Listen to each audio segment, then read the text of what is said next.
Section 4. You'll hear a lecturer talking to students about sport in Ireland. First, you have some time to look at questions 31 to 33.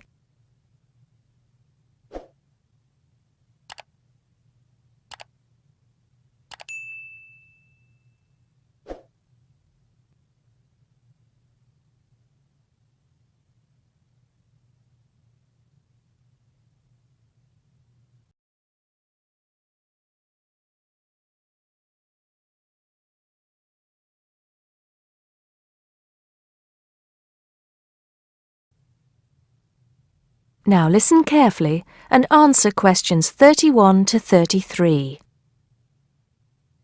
Now, today we're going to be finding out about the most popular sports in the Emerald Isle. That's Ireland, of course. Can you guess what they are? Well, there are these two lesser-played games, a form of rounders and Gaelic handball.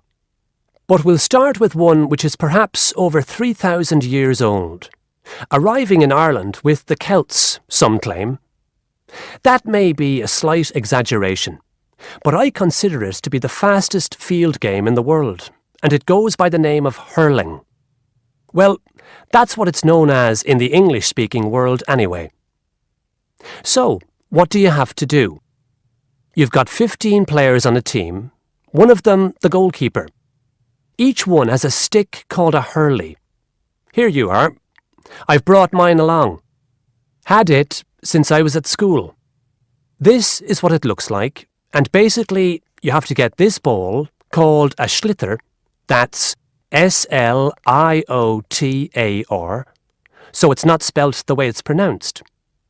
You hit it into the net for 3 points, or you can hit it over the net for 1 point. The goal looks like the letter H, with the net under the crossbar.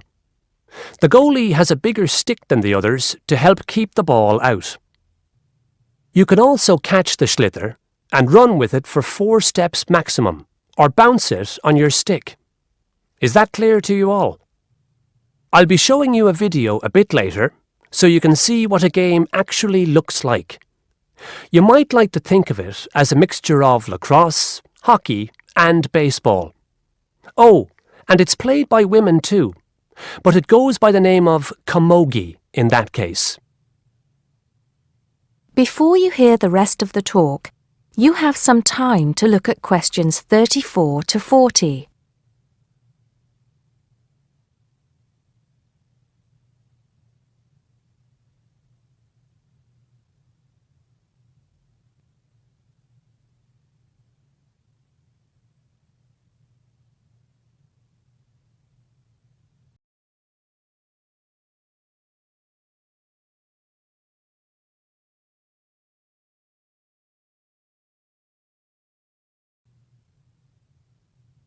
Now listen and answer questions 34 to 40. I'll give you a bit of the history, shall I now? Generally, the golden age of the game is considered to be the 18th century. But systematic rules were first agreed and drawn up at that great shrine of learning, Trinity College Dublin, in 1879, founding the Irish Hurling Union, closely followed just a few years later by the formation of the Gaelic Athletics Association. With greater organisation last century, the All-Ireland Hurling Championship got off to a flying start, and I'm proud to say that my own native city of Cork has won more than 20 titles over the years. But then, so have Kilkenny and Tipperary. Is it only played in Ireland? No.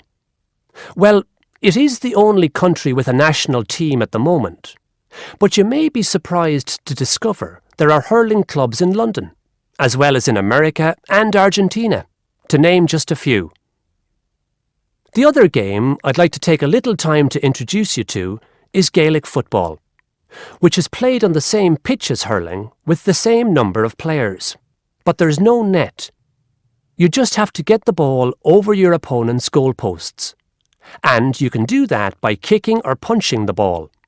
However, you're not supposed to do that to the players, I might add.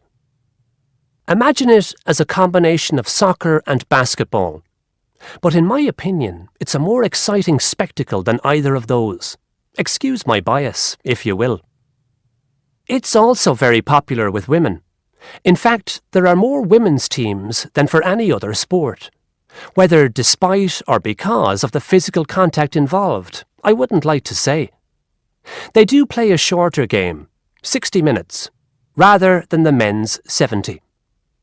So, let's have a look. If we can have the lights down, I'll see if I can get this technology to work. That is the end of section 4. You now have half a minute to check your answers.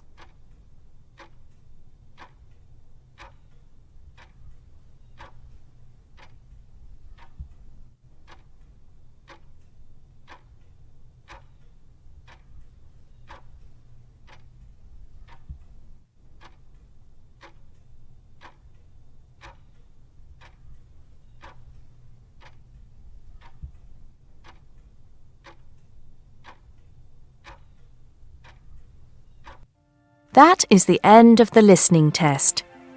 You now have 10 minutes to transfer your answers to the listening answer sheet.